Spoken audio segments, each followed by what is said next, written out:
Сәлеметсіздер ме оқушылар? Қазақ тілі сабағына хош келдіңіздер. Бөлім тақырыбы Астана мәдениет пен өнер ордасы және лексика. Оқу мақсаты: берілген мәтіндегі орфографиялық және пунктуациялық қателерді сөздіктерге емле ережелеріне сүйеніп түзету және редакциялау.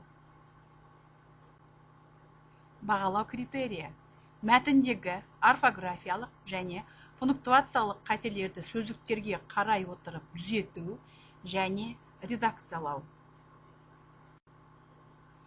Балалар, бүгінгі сабағымыздың тақырыбы Қалибек Қуанышбаев атындағы Қазақ мемлекеттік академиялық музыкалық драма театры туралы және диалект сөздер. Балалар, өткен тақырыптағы мәліметтерді есімізге түсіре отырып, Астана қаласындағы театрлар жөнінде кластер әдісі арқылы жұмыс жасайық. Жасаған жұмысымызды салыстырып көрейік. Астана қаласындағы театрлар: Максим Горький атындағы драма театры, Жастар театры, Современник халықтық жастар театры, Қазақстан орталық концерт залы, Қалибек Қуанышбаев атындағы музыкалық драма театры, Нұрсұлтан Қуршақ театры, Астана опера театры бар екен Астана қаласында. Алдағы 5 минут аралықта мен және менің әріптестерім сіздерді мәдени өмірдегі басты жаңалықтармен таныстыратын боламыз. 2013 жыл Қалибек Қуанышбаев атындағы мемлекеттік қазақ музыкалық драма театры ішінде жемісті жыл болды. Бұл жайлы Қалеки пресс аташысы Әсем Чапайқызымен тілдесіп қайтқан едік. Театр репертуары артуда, классикалық және заманауи қойылымдарымен де толығып келеді. Бір жыл ішінде театр өз сахнасында 8-ден астам ірі туындыларды қойды. Олардың ішінде Шерхан Мұртазаның Біркем дүние, Ғабит Мүсіреповтің Қозы көрпеш Баян сұлу және Абылай ханның арманы тарихи драмасы бар. Бұл спектакльдердің тең жартысын тек қана елордалық көрермендер ғана емес, сонымен қатар труппа гастрольдік сапармен аттанып, фестивальдерге қатысқан өзге де қалалар көрермендері тамашалаған болатын. Ақтау қаласында өткен Тахауи Ахтановтың 80 жылдық мерейтойына арналған республикалық театрлардың фестиваліне Болат Ұзақовтың Біркем дүние драмасымен қатысып, Қалибек Қуанышбаев атындағы театр ең үздік ансамбль деген номинацияны жеңіп келді, яғни бұл ең үздік актерлік ансамбль. Театр заманауи классиктерінің туындыларын сахналандыруға тырысып бағуда. Актерлер мен режиссерлер әрдайым шығармашылық іздену үстінде. Бүгінгі таңға дейін театр ұжымында 60-қа жуық актер еңбек етеді. Олардың әрқайсысы ерекше тұлғалар және көрермендер үзбей танитын сахналық қолтаңбасына ие. Биылғы жылы Қалеки әртістердің кейбірі мемлекеттік марапаттарға ие болды. Ерлан Малаев және Болат Ыбыраевтар Қазақстан Республикасының еңбек сіңірген қайраткері деген лауазымды атақтарына ие болды. Сол сияқты Қазақстан Республикасының халық артисі Гүлжан Аспетова апайымызбен Болат Ұзақов режиссеріміз мемлекеттік стипендия, яғни президент тарапынан тағайындалған стипендияның иегері атанды. Театр елордамыздың 15 жылдығына арнап театрланған Астана Республикалық фестивалін ұйымдастырды. Бұған қоса Қалеки тарихында бір жыл ішінде 8 бірдей қойылымның тұсаукесері өткендігін атап кеткен жөн. Бұл актерлік труппа мен театр режиссерларының кәсібилігінің жоғары көрсеткіші. Биыл 2014 жылы Қуанышбаевтықтардың шығармашылық ұжымы өз көрермендерін бұдан да қызық қойылымдармен қуантатындығына сөз беріп отыр. Былтырғы жылдағы Қазақстанның және әлемнің мәдениеті мен өнеріндегі жарқын да маңызды оқиғаларын шолып өтейік. Қазан айында Грек қаласы Лотаркеде Достар киносы фестивалі өткен болатын. Оның бағдарламасына ТМД елдері мен таяу шетел мемлекеттерінен келген авторлар фильмдерінің көрсетілімі енді. Грекиядағы өз жұмысын жас қазақстандық режиссер Иван Беседин де ұсынған болатын.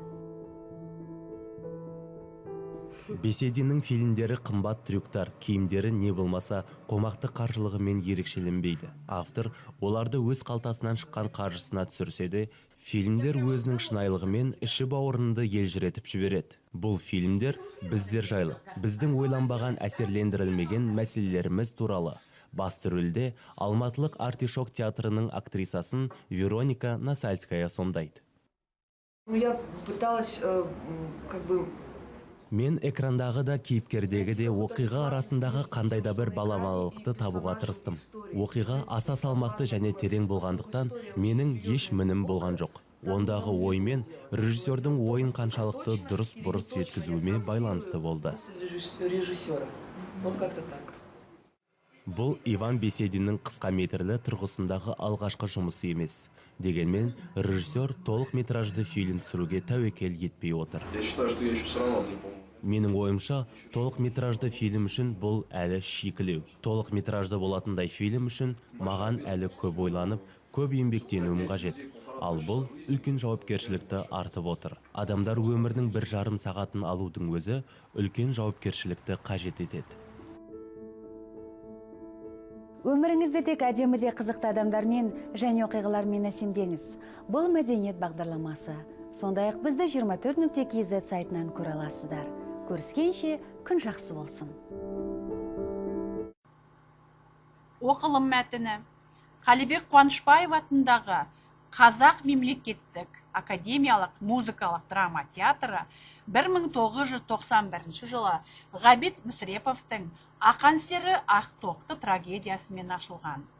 Театрлық ұйымдастырушысы, көркемдік жетекшісі, әрі бас режиссері Қазақстанның еңбек сіңірген қайраткері Жақып Омаров болды.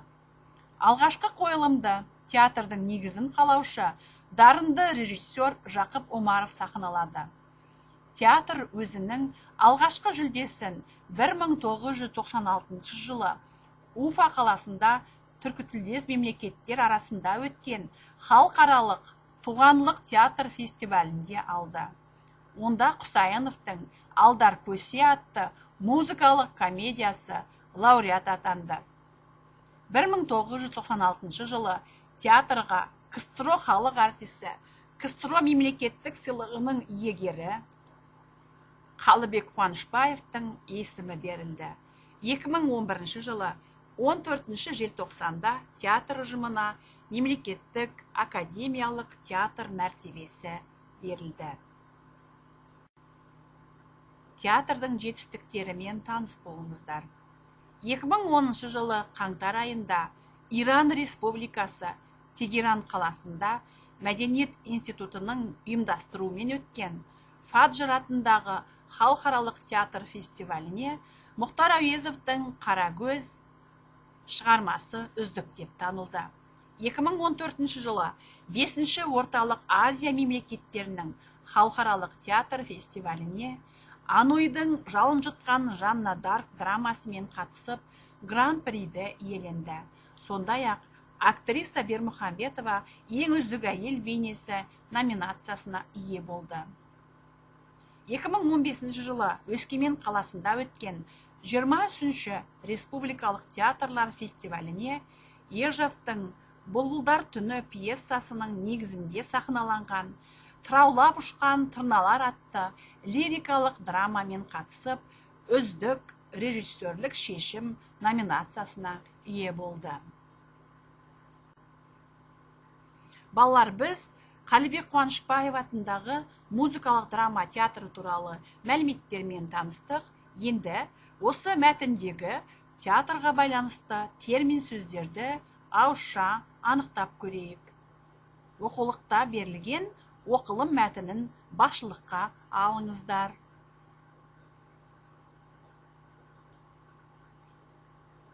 Академиялық музыкалық драма театры термин сөзі бар екен. Трагедия, режиссер, фестиваль, музыкалық комедия, лауреат, пьеса, номинация және тағы басқа. Балалар, біз осы мәтін бойынша театрға байланысты термин сөздерді анықтап алдық. берілген мәтіннің орфографиялық және пунктуациялық қателерін түзетіп жазыңдар. Балалар, бұл мәтінде біз сын есімдердің жазылуына, жалқы есімдердің жазылуына және тыныс белгілерінің жазылуына басты назар аударамыз.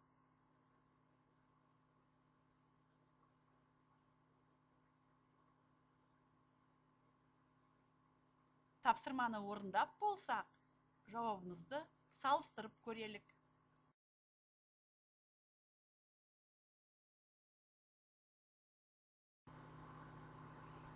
Бүгінгі сабақ бойынша тілдік білім, диалект сөздер, яғни жергілікті сөздер. Бұлар жалпы халықтық сипат алмаған, белгілі бір жерде қолданылатын сөздерді айтамыз. Мысалы, сіріңке, кеуірт, күкірт, шырпы, оттық, ши, шақпақ, шылапшын сөзі, леген, жам, кірлен, шылауыш, самар деп атайды екен басқа өңірлерде. Күрке, балағаш, балаған, шайла, шабыра, кепе, ат күрке, қапын, лапас, жаппа. Міне бұл сөздер диалект сөздерге мысал бола алады. Келесі тапсырма: берілген сөздерді бағандарға бөліп жазыңыздар. Мысалы, ауқат сөзі неологизм сөз бе, термин сөз бе, диалект сөз бе, кәсіби сөз бе? Анықтап жазамыз.